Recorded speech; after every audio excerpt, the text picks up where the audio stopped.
Hey everybody, how's it? Aloha. Okay, third one for the day. Doesn't happen often, but when it does, I like to end it with something very unique. It took me a minute to get around to this. This is a group named Heilung.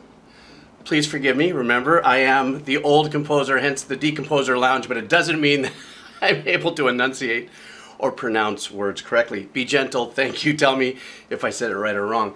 The performance is called, I want to say Lifa, and I believe the location is Krigsgaldr? Krigsgaldr? Okay. So I expect some comments. Please be gentle. Now, I got a lot of requests for this, which is what I love about our channel.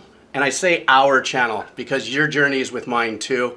Might be your favorite track, but me as the Decomposer, doing these first time listens, it's been a great experience and joy for me. I don't care if it's doomcore death metal all the way to cultural music. It's been totally unilateral, total buzz for me too as well. So I look forward to this journey. Like I said, it was a lot of people asked me to check this out when I did the other group. I think they were from Norway, Wardrun, I believe. So I'm thinking, I saw the thumbnail on this and it's going to be along the same lines as that. So something very super cool and cultural. I want to thank you guys for your support ahead of time. If any advertisement does run here, it's copyright claim. Doesn't do anything for my channel. I don't make money off of this. If you love what I do, or you're just hanging out and you want to support the channel, for those of you who bought coffee, you already know. For those of you who'd like to buy me a cup of coffee, the link will be down below. Also helps me what I do with the kids as a ventriloquist, as a children's hospital entertainer. So that's my story and I'm sticking to it. We're going to get on with Heilung, and I'm not going to say the rest of these. I'm going to try to be very kind of mellow about rolling into this because I'm probably going to say it a lot better after you guys leave your comments. So let's do this all together. All right.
Okay, I kind of was dreading stopping and saying anything because I'm so entranced and fixated on the drone and percussive arrangements.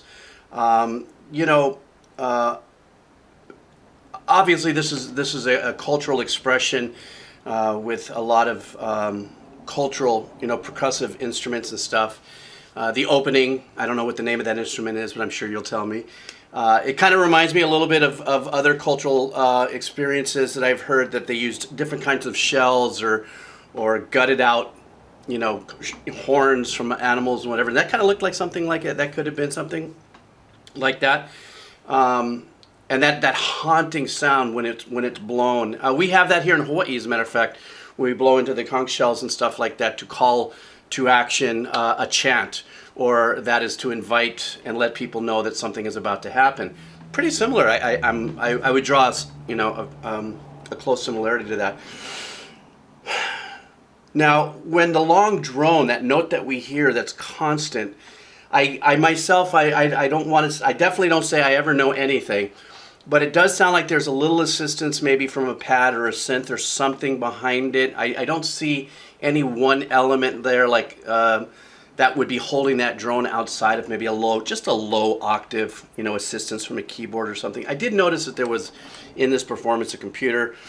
That can only lead somebody to believe that there's a little bit of something going on. Plus, I also think I heard a little bit of a percussive sequence going on in the back, kind of like a dirty snap sound. Not the one where the young lady is playing spot on rhythm. I mean, she is spot on with that. Believe it or not, that little bit that she's doing there is a very important part of that rhythmical arrangement that I'm hearing as a composer. You can't drift 1 second off of that tempo with that, because it is at a tone, that particular percussion, that if she kind of waddles a little bit from that tempo, you're going to feel it. The drone element, to me, is what is visceral about. I haven't, look, I'm only 3 minutes into a 10 minutes performance, but at least it pulls you in. It's a visceral, universal call to action. As far as I'm concerned, spiritually, as a cultural thing. I mean, we hear drones in every culture performance. I don't care if it's the Aboriginals in Australia, or if it's in Scotland. The Aboriginals, they have the didgeridoo. Scotland, bagpipes, any kind of bagpipes that actually have a drone to it. Such an important part, still to this day, and it's still a chicken skin, as we call it here in Hawaii. It's still a chicken skin kind of thing. You can hear that in prog rock, metal, core, doom core, hip hop, techno, rap music and stuff like that. There's that element still exists in music, and it's a very powerful tool to get you to go. It sucks you right in. So anyhow, let's just keep going. I think we're in for a little bit of a change here, so let's move on. All right.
this is really super, super beautiful arrangements. The simplicity of it, you know.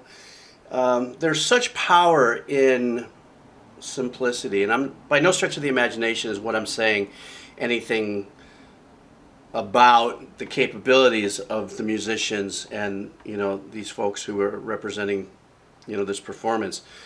And the power of simplicity is sometimes can drive right through your soul, you know. And I don't know what language this is. I'm sure you guys will help me out. I don't recognize the language. Obviously, you guys know me in the first place. Whenever I listen to anything in the first time, I never really listen to lyrics anyhow, because it's, you know, I treat the vocalists as musicians. This is their instrument. But in this case, it doesn't even do me any good to try to figure out what they're saying. But I don't the articulations or the canter of the words or something. I can't trying to figure out where it's from. But I love the fact that the male singer, she has a beautiful buttery voice that's perfect for this. In this performance, I don't know of their other performances, so this is my own experience with her.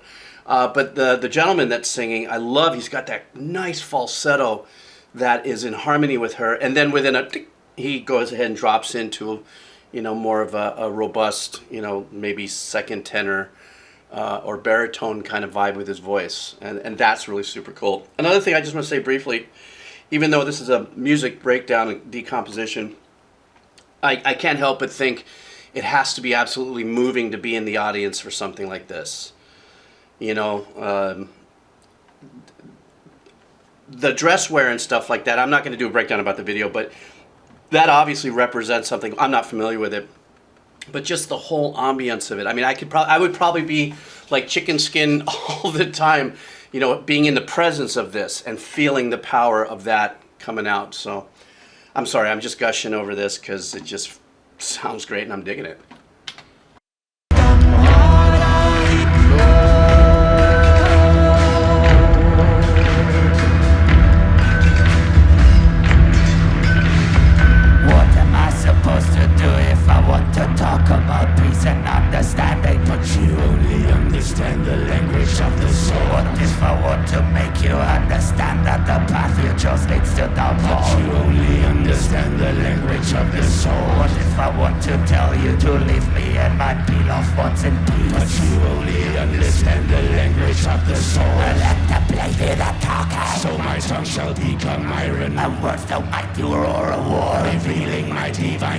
Arrows shall strike all action for the good of all. I see my reflection in your eyes. My new age has just begun. Sword is soft, the fire of the furnace. It hungers to be hit and wants to have 100 sisters. In the coldest state of their existence, they may dance the maddest in the morass of the red rain. Beloved brother, enemy, I sing my soul song for you, the lullaby of obliteration. So I can wake up with a smile, bliss in my heart and bliss in my heart, bliss in my heart.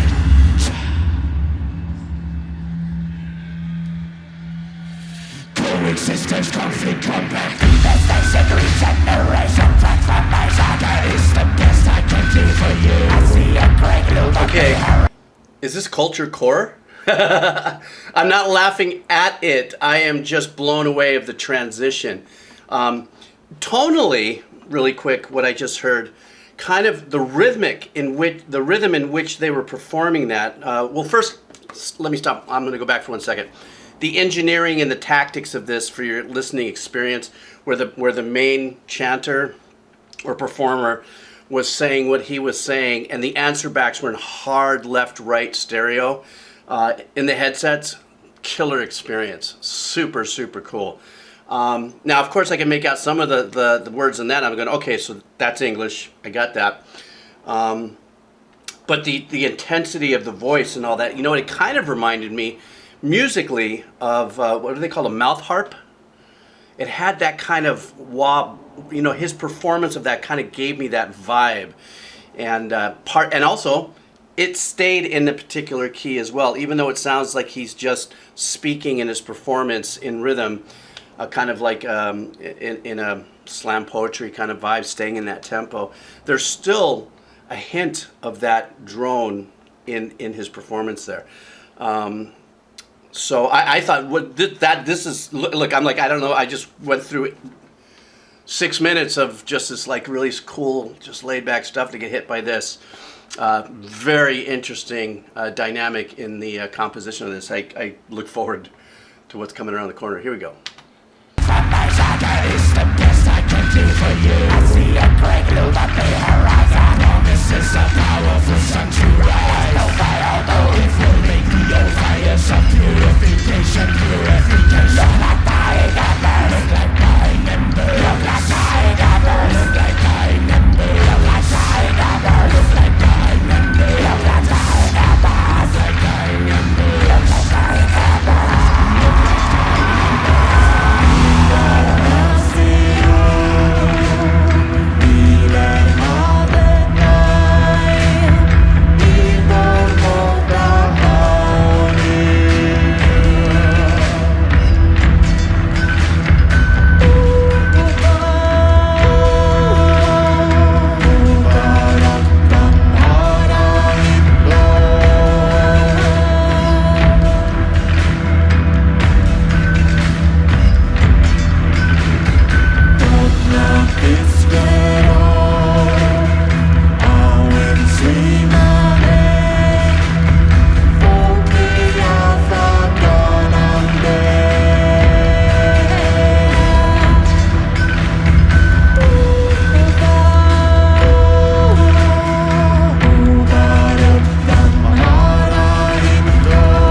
Something else. You know, something else I want to bring up here. Something that I want to bring up.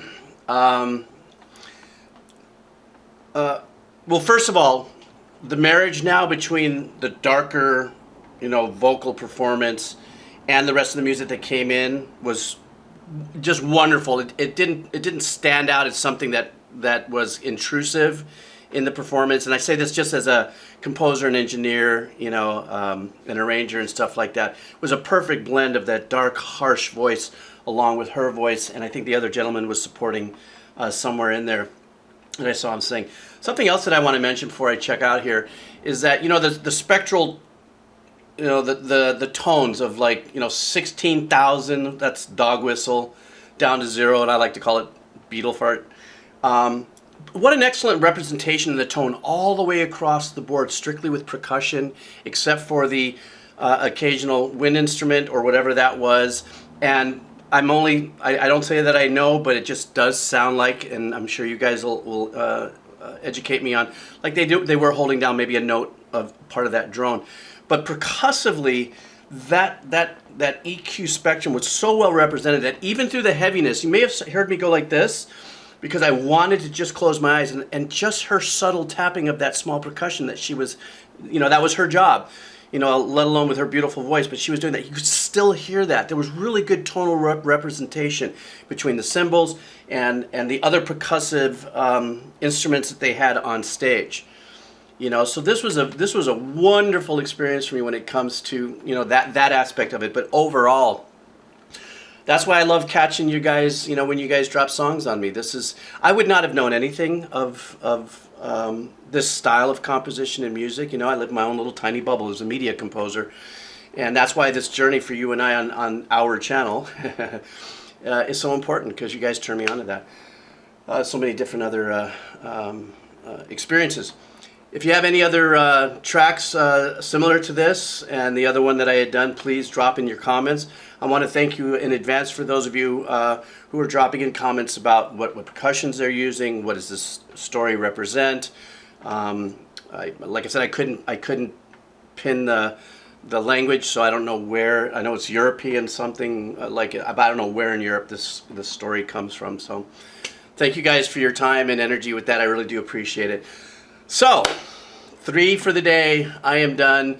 Again, thank you for the support. If you so see fit, cup of coffee, the link will be down below. The link for this will be down below. And if I find them on Spotify, or if I find any of their merch, I will also include that below. I always believe in supporting the bands and all the musicians and stuff like that. So, that's my story, and I'm sticking to it. I'm out of here. Aloha. All right.